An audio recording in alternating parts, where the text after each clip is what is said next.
بسم اللہ الرحمن الرحیم. صاحب کتاب، صاحبان اسٹیج و معزز خواتین و حضرات، دو طرح کے شاعر ہوتے ہیں مزاحیہ. ایک وہ جو مارکیٹ ویلیو کی وجہ سے بنتے ہیں اور وہ مارکیٹ اکانومی ان کو شاعر بناتی ہے مزاحیہ، اور انہیں لاکھ آپ آوازیں دیتے رہے. وہ ہے نا وہ ایک شعر میر کا کہ تیری گلی میں گیا سو گیا نہ لوٹا پھر، میں میر میر کر اس کو بہت پکار رہا.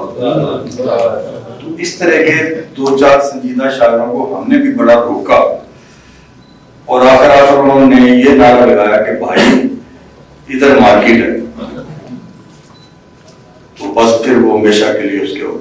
تو ایک وہ ہیں جو اپنی افتاد طبع سے مزاحیہ شاعر ہوتے ہیں، جن کی طبیعت جو ہے وہ چیزوں کے اندر جو پیراڈاکسیکل صورتحال ہوتی ہے، کنٹراڈکشن ہوتی ہے، ان کی نگاہ اس پر جاتی ہے اور اس میں سے وہ مضحک پہلو نکالتے ہیں. یہ ابھی الیاس بابر صاحب نے کچھ تھیریز بتائی تھی اور ڈیفینیشن بتائی تھی. کسی بھی فن کی جو ڈیفینیشن ہوتی ہے وہ گرو کرتی رہتی، اور گرو کرنے کا مطلب یہ نہیں ہوتا کہ جو پہلے بندے نے کسی نے بات کہی تھی وہ غلط ہو گئی اور جو اس میں ایڈ اپ ہوا وہ اصل ہے. اصل میں ڈائمینشنز اتنی ہوتی ہیں، پراپرٹیز اتنی ہوتی ہیں کسی چیز کی کہ کسی کی نگاہ اس کی ایک پراپرٹی کی طرف چلی جاتی ہے، کسی کی دوسری کی طرف چلی جاتی ہے، کسی کی تیسری کی طرف چلی جاتی ہے. اب ہمیں ہمارے استاد نے بتایا جس زمانے میں ہم نے داخلہ لیا ہے، اس زمانے میں بڑا چرچا تھا ڈاکٹر وزیر آغا کی تحقیقی کتاب کا اردو ادب میں طنز و مزاح. تو اس میں بھی بہت اس کی تھیری لکھی ہوئی تھی کہ کیا ہے یہ، پھر ہمارے استاد بھی ہمیں بتاتے تھے. اب وہ ہے کہ کنٹراڈکشن جہاں ہوتی ہے اس سے مزاح پیدا ہوتا ہے، مگر ہر کنٹراڈکشن مزاحیہ نہیں ہوتی. مزاح میں کنٹراڈکشن ہوتی ہے، تضاد ہوتا ہے، لیکن ہر تضاد مزاح نہیں ہے.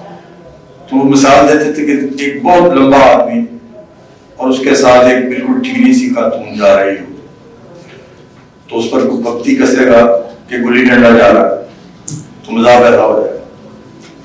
اب دیکھیں بعض اوقات مزاح جو ہوتا ہے وہ بہت زیادہ سنجیدگی اور مضحک صورتحال کے سنگم پر واقع ہوتا ہے. مصور دنیا کا جو سب سے مختصر افسانہ ہے اسے مزاحیہ ادب میں بھی آپ شامل کر سکتے ہیں کہ ایک سواری نے دوسری سے پوچھا قریب بیٹھی بڑی سواری سے کہ تم جن پر یقین رکھتے ہو، تو سواری غائب ہو گئی. یہ کتنا سنجیدہ سٹوری ہے، مختصر سٹوری، اور کتنی اس کے اندر وٹ بھی موجود اور مزاح بھی موجود. تو یہ بھی ایک پہلو ہے، جیسے پراپرٹیز میں گنوا رہا تو کئی بنتی ہیں. اسی طریقے سے ایک تو آپ یہ کہتے ہیں کہ نیوٹرلائز کرنے کے لیے مزاح ہوتا ہے جی، جب بہت ہی زیادہ ٹینشن ہو جاتی ہے، فشار ہو جاتا ہے آپ کے ذہن پر، تو یہ ایک پازیٹیو رول ہے مزاح کا کہ وہ آپ کو نارملائز کرتا ہے، نیوٹرلائز کرتا ہے.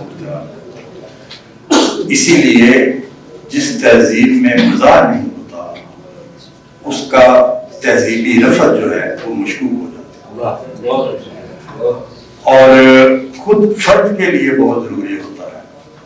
آپ دیکھیں کہ جو شخص وٹ نہیں رکھتا بڑا یبوست زدہ ہو جاتا ہے، ایسے لگتا ہے جیسے اسے الی لگ گئی. تو مزاح جو ہے وہ زندگی کو صحت مند رکھنے کے لیے بہت ضروری ہے. اب اس سے بڑے بڑے ناجائز کام بھی لیے جاتے ہیں. وہ تو معاشرے میں ہر وہ چیز جو لوگوں کے لیے اہمیت رکھتی ہے ایکسپلائٹر اسے ایکسپلائٹ کرتے ہیں. آپ دیکھتے ہیں کہ یہ جاگیرداروں نے رکھے ہوتے ہیں مراثی، وہ کیا کرتے ہیں کہ لوگوں کے اور ان کے درمیان جو ظلم اور مظلوم کا رشتہ ہوتا ہے اس کو وہ نیوٹرلائز کر دیتے ہیں، ایک اپنائیت کا احساس پیدا کر دیتے ہیں. وقتی طور پر جاگیردار کو بھی مذاق اس کا اڑا دیتے ہیں تو بات آئی گئی ہو جاتی ہے. اس سے بہترین کام ضیاء نے لیا تھا ڈکٹیٹر نے اپنے زمانے میں اس نے ٹی وی پر 50-50 پروگرام شروع کیا.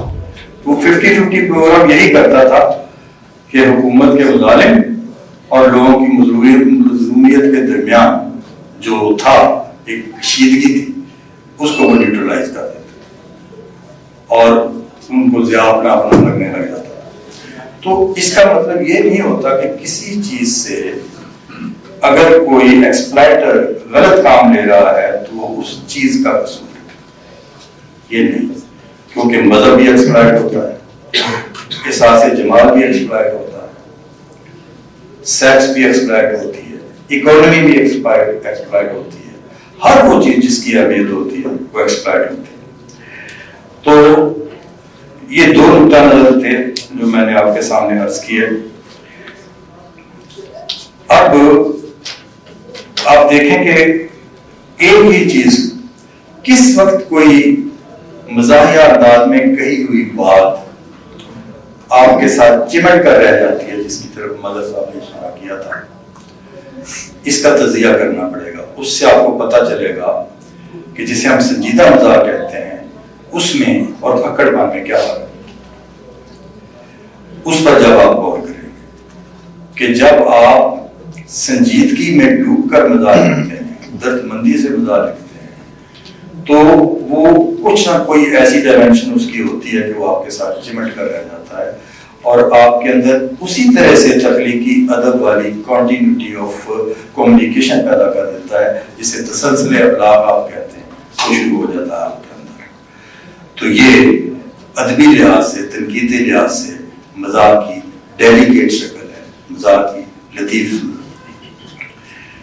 تو بڑی سٹیجز ہیں اس کی، آپ جس کو آپ چاہیں.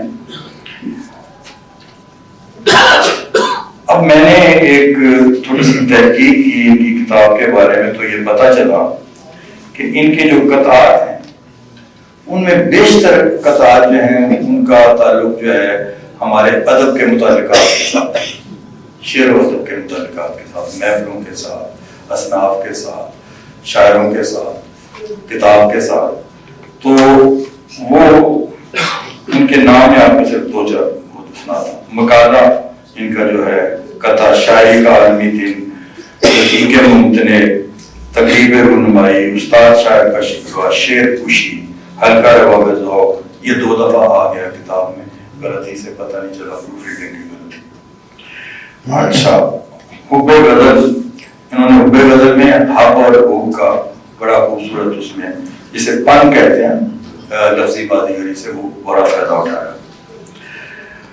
اچھا، صدر تقریب، روح اقبال سے بسط معذرت، داد کا نتیجہ ہے معاون، عشق استاد جی، فیس بک کی داد کے مصرے میں تصرف کے ساتھ، جدید شعر، مبتدی رستو، دیوانے دو، بزم نقد، حال دل، ہجر جانا، داد کے مصرے میں تصرف کے ساتھ.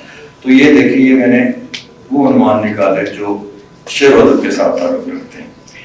اس کے علاوہ اور بہت سارے پہلو جن کا انہوں نے کیا، لیکن خوشی اس بات کی ہوتی ہے کہ وہ جو سکہ چلتا ہے آج کل بہت زیادہ مزاح نگاروں میں کہ یا تو بیوی کو ادب بناتے ہیں یا مہنگائی، 2 موضوع جن کو لے کر وہ چلتے رہتے ہیں اور اس میں بڑے بڑے پکڑ پاتے ہیں. تیسرا جو بکنے والی چیز ہے بہت زیادہ، وہ ہے لچر پن، شارٹ کٹ جسے کہتے ہیں، ٹوٹے شروع کر دیتے ہیں وہ اپنی شاعری چلانا.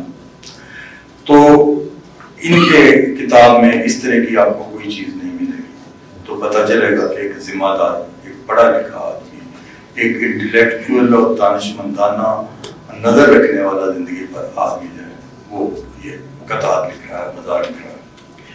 اچھا، جب قدرت بہت زیادہ کسی کی کسی خوبی پر خوش ہوتی ہے تو انعام کے طور پر اسے کچھ چیزیں دیتی ہیں جو اس کے خاصے بن جاتے ہیں.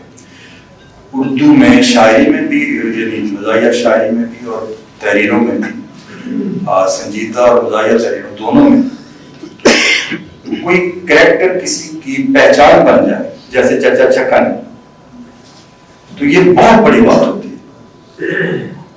تو ان کی بشیرہ کو جس کثرت سے آپ لوگوں نے یاد کیا تو اس سے پتہ چلتا ہے کہ یہ بھی ان کو ایک عنایت ہوا ہے کردار جو ان کے ساتھ ان کی پہچان بن گئی. اور دوسری میں سمجھتا ہوں یعنی وہ پہلی کتاب کا خاصہ تھا اور دوسری کتاب کا جو اب آئی ہے اس کا خاصہ وہی طویل نظم ہے جس کا ذکر بہت ہوا، عشق انداز۔ کہا کرتا ہوں کہ کتاب کسی پر کہ اس کتاب میں بہت ساری کتابت کی غلطیاں ہیں مگر کچھ کتابت کی غلطیاں نہیں ہیں۔ تو انہوں نے بھی ایک جگہ وہ مصرع جو لکھا نا، جب اشیاء خرد و نوش کے ریٹس مقرر کرنے ہوں تو، ٹھیک ہے پتہ چل گیا، جب اشیاء خرد و نوش، تو اب ان کے پاس جواب ان کے پاس زیادہ اچھا ہونا چاہیے تھا، انہوں نے غلط العوام کا جواب دیا۔ جواب ان کے پاس یہ ہونا چاہیے کہ یہ مزاحیہ قطعے کا مصرع۔ شکریہ۔